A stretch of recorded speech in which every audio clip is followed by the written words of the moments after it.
Hi, my name is Calle and I work at Peltarion.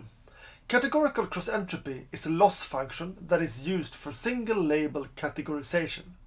This is when only one category is applicable for each data point.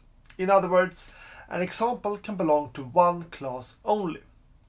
A real-life use case could be if you want to predict if a movie review is either positive or negative.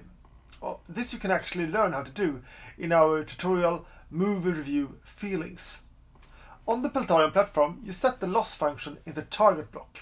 Remember that the last block before the target block must use the activation function softmax. This ensures that the output is a probability distribution. So, the math.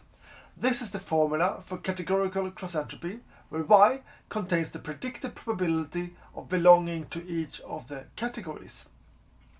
Categorical cross-entropy compares the predicted probability distribution, that is, the activations in the output layer, one for each class, with the targeted probability distribution. A very common case is when we know exactly which category a training example belongs to. Then this class will have a target probability of 1 and the other classes a probability of 0. You can read more about how you can use categorical cross-entropy on the Peltarion Knowledge Center, but you always learn best if you try it out yourself. So sign up now and try it out. Bye.